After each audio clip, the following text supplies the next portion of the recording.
निकल जाओ इस जंगल से। तुम्हारे जैसे जानवर इस जंगल को बर्बाद कर देंगे। इस जंगल को तुम्हारी कोई जरूरत नहीं है।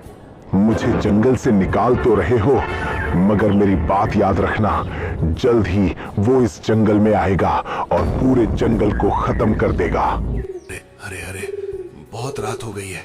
अब तक मुझे घर पहुंच जाना चाहिए था, मगर न जाने कैसे देर हो गई। खैर, अब घर जाना ही होगा जैसे तैसे। भेड़िया आगे बढ़ता जा रहा था, लेकिन उसे जरा भी अंदाजा नहीं था कि कोई चुपचाप उसका पीछा कर रहा है। तभी झाड़ियों में अचानक सरसराहट हुई। आवाज सुनकर भेड़िया ठिठक गया और धीरे से पीछे मुड़ा। कौन है?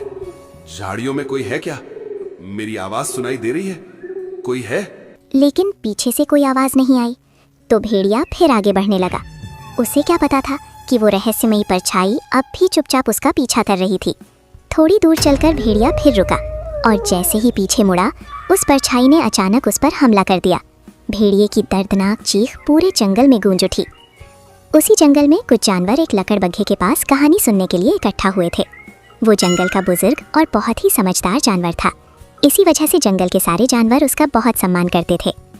आज कोई बढ़िया कहानी सुनाओ बाबा जी, जिसे सुन के एकदम रोंगटे खड़े हो जाएं। कोई बवाल कहानी होनी चाहिए। ऐसी बात है तो एक कहानी सुनो। एक समय की बात है, जंगल में एक दानव की दहशत थी। वो दानव जंगल के जानवरों का खून पी जाता था। किसी को समझ नहीं आता कि वो कौन है। बस उसके निशान ही रहते थे जो जानवरों के गर्दन पर बन जाते थे। तभी एक भालू भागते हुए उनके बीच आ पहुंचा। अरे, सभी लोग चलो। नदी के किनारे एक भेड़िए की लाश मिली है। किसी ने उसके गर्दन पर दांत गाड़ के उसका खून पी लिया है, लेकिन उसके शरीर को कुछ नहीं किया है।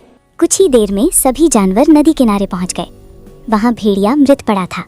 उसकी गर्दन पर गहरे दांतों के निशान थे और उसका शरीर भी काला पड़ चुका था। तभी उसी जगह शेर सिंह भी पहुंच गया। ये किसका काम हो सकता है? भला भेड़िए को किसने मारा होगा? अगर मारा भी तो इसके शरीर को क्यों नहीं खाया? शेर सिंह, लगता है किसी शिकारी ने अंधेरे में भेड़िए पर हमला कर दिया होगा, और उसे जब पता चला कि ये भेड़िया है तो शायद उसने उसे खाया नहीं। तुम्हारी बात सही लगती है। हम बेवजह ही शक कर रहे हैं। ये सिर्फ एक घटना है, किसी को डरने की जरूरत नहीं है। सभी बेफिक्र रहिए। सभी जानवरों ने शेर सिंह की बात मान ली और अगले दिन रात होते ही सब उसकी योजना के अनुसार तैयार हो गए। काफी रात हो गई है, कोई जानवर नजर नहीं आ रहा है। मुझे जल्द घर की तरफ जाना होगा, नहीं तो गड़बड़ हो जाएगी। हाल ही में भेड़िए पर किसी ने हमला किया था। हिरण तेजी से आगे बढ़ने लगा, लेकिन उसके पीछे वही रहस्यमयी परछाई अब भी चल रही थी। हिरण को भी इसका आभास हो गया और वो और तेजी से भागने लगा। तभी अचानक सामने से किसी ने उस पर हमला कर दिया। हिरण की दर्दनाक चीख पूरे जंगल में गूंज उठी और वो आवाज सब जानवरों ने सुन ली। अगले दिन ये क्या हो रहा है? जंगल में दो जानवरों का शिकार किया गया है, मगर दोनों जानवरों को खाया ही नहीं गया, सिर्फ दांत गड़ाए गए हैं। आखिर ये सब कौन कर रहा है? ये सामान्य नहीं है। जिस तरह भेड़िए को मारा गया है, उसी तरह इस हिरण को भी मारा गया है। सभी प्राणियों से निवेदन है कि रात में कोई घर के बाहर ना निकले, अकेले ना घूमे और कोई अनजान मिले तो मुझे बताए।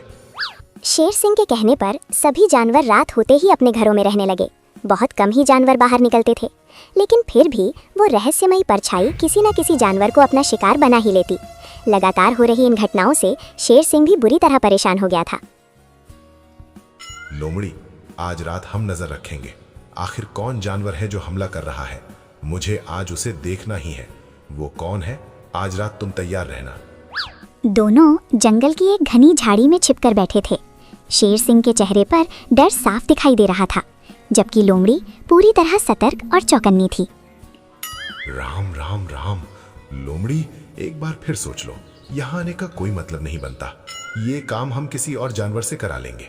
अभी के लिए यहाँ से चलते हैं। आप एक नंबर के फट्टू हैं। आप जंगल के राजा हैं। राजा वाला जिगरा भी रखिए। थोड़ी देर छुपकर देखते हैं, जरूर कोई ना कोई आएगा। उधर दूसरी तरफ झाड़ियों के पीछे गधा प्रसाद भी छुपा बैठा था और तभी उसकी नजर सीधे शेर सिंह और लोमड़ी पर पड़ गई। अरे वाह, शेर सिंह को हमारी कितनी चिंता है। उस राक्षस को पकड़ने के लिए खुद आए हैं। तभी जंगल में अचानक एक भयानक गुर्राहट गूंजी और तीनों तुरंत सतर्क हो गए। उनके सामने से एक डरावना लकड़बग्घा गुजर रहा था, मानो वो किसी का भी शिकार कर सकता हो। तीनों चुपचाप उसका पीछा करने लगे, लेकिन तब तक लकड़बग्घा किसी का शिकार कर चुका था और अब वो और भी भयानक लग रहा था। अचानक उसने पीछे मुड़कर शेर सिंह की तरफ देखा। उसे देखकर शेर और लोमड़ी दोनों बुरी तरह घबरा गए। लोमड़ी घबराकर बोली, महाराज भागिए भागिए, लेकिन डर के मारे शेर सिंह वहीं बेहोश हो गया। ये देखकर लोमड़ी भी उसे छोड़कर भाग खड़ी हुई, पर गधा प्रसाद वहीं खड़ा रह गया। लकड़बग्घा उठा और आगे बढ़ने लगा और उसके पीछे पीछे गधा भी चुपचाप चल पड़ा। कुछ दूर जाकर दोनों रुक गए। तभी वहाँ एक सियार आया, जिसने लकड़बग्घे को कुछ मांस के टुकड़े दिए और दोनों आपस में बात करने लगे। ये सियार से क्या बात कर रहा है और ये लकड़बग्घा आखिर इस पर हमला क्यों नहीं कर रहा है? एक मिनट, इस सियार को मैंने कहीं तो देखा है। मैंने इसके बारे में कोई तो कुछ सुना था। कुछ देर बाद लकड़बग्घा और सियार वहां से चले गए। अगले दिन गधा प्रसाद कुछ सबूत जुटाकर सीधे शेर सिंह के पास पहुंचा। क्या हुआ शेर सिंह, तुम्हारी तबीयत ठीक नहीं लग रही है? कुछ ऐसा वैसा नहीं तो देख लिया? अरे नहीं नहीं, मुझे बस थोड़ा बुखार हो गया है। तुम बताओ, यहाँ क्या करने आए हो? कुछ काम था क्या? कुछ खास नहीं, मुझे आपसे एक बात जाननी थी। क्या कभी इस जंगल में सियार रहता था? क्या कभी सियार और लकड़बग्घे की में दोस्ती की कहानी थी? हाँ, इस जंगल में करीब 10 साल पहले दो दोस्त रहते थे, सियार और आज जो तुम्हें कहानी सुनाता है वो लकड़बग्घा में दोस्ती थी। दोनों जंगल को कहानी सुनाते थे, लेकिन सियार की कहानियां किसी को पसंद नहीं आती थी। अच्छा, फिर ऐसा क्या हुआ कि आज लकड़बग्घा अकेला रहता है? मुझे अच्छे से याद नहीं है, लेकिन इतना याद है कि उसने जंगल छोड़ दिया और जंगल छोड़ते हुए उसने कहा था कि जंगल में खूनी लकड़बग्घा आएगा जो किसी को नहीं छोड़ेगा। लेकिन मुझे लगता है कि सियार सच कर रहा था। कल मैंने एक लकड़बग्घे को रात में घूमते देखा, बहुत ही खतरनाक दिखाई दे रहा था। मुझे तो उस पर शक है। अच्छा, तो फिर उस लकड़बग्घे को पकड़ना चाहिए ताकि वो किसी पर हमला ना कर सके। लेकिन तुम बाहर मत निकलो, ये काम बहादुरों का है, तुम्हें खतरा हो सकता है। नहीं, बिना सबूत के किसी पर इल्जाम नहीं लगाया जा सकता शेर सिंह। मेरी एक राय है, आप जंगल में ऐलान कर दीजिए कि वो राक्षस लकड़बग्घे जैसा दिखाई देता है। जो भी इस राक्षस को देखे तुरंत सूचना दी जाए ताकि बाकी जान बचाई जा सके। शेर सिंह ने भी ऐसा ही ऐलान करवा दिया और धीरे धीरे सभी जानवर बूढ़े लकड़बग्घे पर ही शक करने लगे। नतीजा ये हुआ कि अब कोई भी उसके पास कहानी सुनने नहीं जाता था। मैंने ऐलान कर दिया है, अब कोई लकड़बग्घे के पास कहानी सुनने नहीं जाता। अब क्या करना चाहिए? आज रात आप उस पर नजर रखिए, वो किस किस पर हमला करता है और क्या क्या खाता है और किससे मिलता है। रात होते ही शेर सिंह लकड़बग्घे पर नजर रखे बैठा था। उधर गधा प्रसाद भी सियार पर नजर गड़ाए हुआ था।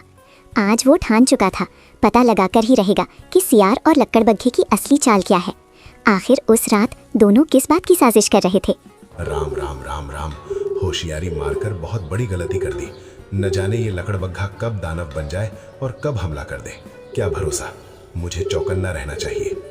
तभी लकड़बग्घे ने कुछ खाना खाया और उसे खाते ही उसका स्वभाव अचानक बदल गया। वो जोर जोर से गुर्राने लगा, फिर अचानक मुड़कर शेर सिंह की तरफ झपटा। डर के मारे शेर सिंह तुरंत भाग खड़ा हुआ। आगे आगे शेर सिंह और पीछे पीछे खतरनाक लकड़बग्घा। काफी देर से चल रहा हूँ। सियार ने कोई ऐसी गलती नहीं की जिससे ये पता चल जाए कि आखिर ये दोनों ये सब क्यों और कैसे करवा रहे हैं। आखिर इनका मकसद क्या है? काफी देर तक सब इंतजार करते रहे, लेकिन कुछ भी नहीं हुआ। उधर मौका देखकर सियार आराम से जंगल के बाहर निकल गया। गधे, मैंने देखा कि लकड़बग्घे ने जैसे ही खाना खाया वो आक्रामक हो गया। उसने तुरंत मुझे देख लिया, जबकि मैं छुपा हुआ था। फिर वो मुझे मारने के लिए दौड़ा। किसी तरह मैं जान बचाकर निकल आया हूँ। अच्छा, तो वो खाना खाने के बाद आक्रामक हो जाता है, मगर कैसे ये संभव है कि कोई खाने के बाद राक्षस बन जाए? मुझे दोनों का पीछा करना चाहिए ताकि कुछ सबूत मिल सके। रात होते ही गधा चुपचाप सियार का पीछा करने लगा।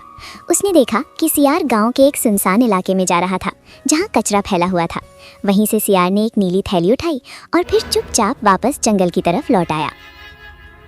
ये आखिर करना क्या चाहता है? थोड़ा और पूछा करता हूँ। सियार चुपके से लकड़बग्घे की गुफा में घुस गया। फिर उसने नीली थैली का रसायन उसके खाने में मिला दिया और सब कुछ करके चुपचाप बाहर निकल आया। आखिर उस रसायन में आखिर है क्या? वो क्या मिला रहा है? कहीं वही रसायन लकड़बग्घे को राक्षस तो नहीं बनाता? कुछ देर बाद लकड़बग्घा गुफा में लौट आया। उसने अपना खाना खाया जिसमें वही रसायन मिला हुआ था। खाना खाते ही उसका हाव भाव अचानक बदल गया। वो और भी भयानक दिखने लगा और फिर गुर्राते हुए गुफा से बाहर निकल गया। अच्छा, तो इसके पीछे इस सियार का हाथ है। बहुत ही धूर्त सियार है। बेचारे लकड़बग्घे को बदनाम करने की कोशिश कर रहा है। कुछ न कुछ करना चाहिए ताकि उसका पर्दाफाश किया जा सके। अगले दिन सियार फिर उसी कूड़े के ढेर के पास गया। वहां से उसने वही नीली थैली उठाई और आकर चुपके से लकड़बग्घे के खाने में मिला दी। कुछ देर बाद लकड़बग्घा गुफा में आया और खाना खा लिया, लेकिन खाना खाते ही उसका हाव भाव फिर बदलने लगा। वो अचानक बेकाबू हो गया और भागते हुए गुफा से बाहर निकल गया। आज इसे दानव साबित करके इसको हमेशा के लिए जंगल से बाहर करवा दूंगा, और मुझे जो झूठा बोलकर जंगल से बाहर करवाया था, दोबारा इस जंगल में आ जाऊंगा। तभी अचानक लकड़बग्घा सियार के पीछे आ पहुंचा। उसे सामने देखकर सियार की तो हवा ही निकल गई। यहाँ क्या कर रहा है? जा अपना शिकार कर, यहाँ खड़ा क्यों है? अरे जा जा, तुझे और काम के लिए बनाया है, यहाँ रुक कर क्या कर रहा है? चल भाग यहाँ से राक्षस लकड़बग्घा। लेकिन अगले ही पल लकड़बग्घा सियार पर झपट पड़ा। डर के मारे सियार भाग खड़ा हुआ। आगे आगे सियार और पीछे पीछे खूंखार लकड़बग्घा। भागते भागते वो सीधे जानवरों के एक बड़े झुंड के पास जा पहुंचा। दोस्तों, मेरी जान बचाओ, राक्षस लकड़बग्घा मेरे पीछे पड़ा हुआ है, वो मुझे मारना चाहता है। दोस्तों मुझे बचाओ। क्या बकवास कर रहे हो? लकड़बग्घा तो बहुत शरीफ जानवर है। वो हमें कहानियां सुनाता रहता है। भला वो तुम पर हमला क्यों करेगा? मेरा यकीन करो भाई, वो दवाई पीने के बाद राक्षस हो जाता है। इसे किसी चीज की समझ नहीं रहती। वो खूनी लकड़बग्घा बन जाता है। दवाई? कैसी दवाई? तुम्हें कैसे पता कि वो दवाई पीकर राक्षस बन जाता है? तुम हमसे क्या छुपा रहे हो? साफ साफ बताओ, वरना हम लकड़बग्घे से तुम्हें नहीं बचाएंगे। सियार डर के मारे सब सच बोल देता है। मैं हर रात उसके खाने में एक नशीला नीला रसायन डालता था, जिसकी वजह से वो कोई भी जानवर कुछ देर के लिए पागल हो जाता है। उसे तुरंत जो भी बोला जाए वो भी करता है। फिर नशे का प्रभाव कम होने पर वो सामान्य हो जाता है और इसे कुछ भी याद नहीं रहता। मगर तुमने ये सब क्यों किया? आखिर ये सब करने की वजह क्या थी? तुम तो एक समय में लकड़बग्घे के खास दोस्त थे, तो तुमने ये सब क्यों किया? जब मैं उसके साथ रहता था तब प्राणी उसकी कहानी ज्यादा पसंद करते थे और मेरी कहानी कोई सुनना नहीं चाहता था। धीरे धीरे मेरे मन में उसके लिए ईर्ष्या बढ़ने लगी और मैंने उसे इस जंगल का सबसे अप्रिय जानवर बनाने के लिए एक योजना बनाई। और फिर मुझे नीले रसायन के बारे में पता चला और जानबूझकर जंगल छोड़ दिया ताकि कोई मुझ पर शक न कर सके। दुष्ट, मेरी कहानी तुमसे ज्यादा अच्छी थी। इसका मतलब ये तो नहीं कि तुम मुझे पागल बना दो, जंगल के प्राणियों को बेवजह मरवा दो, पूरे जंगल में अशांति फैला दो। आज मैं तुम्हें जीवित नहीं छोड़ूंगा। तुम मुझसे साफ साफ बात कैसे कर रहे हो? क्या तुम्हें दवाई का असर नहीं हुआ? लेकिन कैसे? क्योंकि मैंने दवाई बदल दी थी। मुझे तुम्हारे बारे में सब पता था, इसलिए मैंने जानबूझकर दवाई बदल दी। तुमने साधारण नीला रंग खाने में मिलाया ताकि तुम्हें हमारे नाटक का पता न चले। नाटक? इसका मतलब ये सब नाटक था? मगर नाटक की क्या जरूरत थी? ताकि तुम अपना गुनाह अपने जुबान से बताओ और सबको पता चले कि इन सब के पीछे तुम्हारा हाथ है। ये लकड़बग्घा निर्दोष है। आज मैं इसे जीवित नहीं छोड़ूंगा। इसने बहुत गंदा काम किया है, इसकी कोई सजा नहीं है।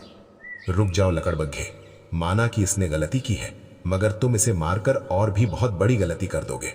जंगल के कानून अनुसार इसे कैद में डाला जाएगा ताकि सबको सबक मिले कि किसी का बुरा करने पर खुद का ही बुरा होता है। शेर सिंह सही कह रहा है। हमें नियम का पालन करना चाहिए। सियार को कैद में डालना चाहिए और हमें इस बात को भी मानना चाहिए कि बिना जांचे परखे किसी भी चीज पर विश्वास नहीं करना चाहिए।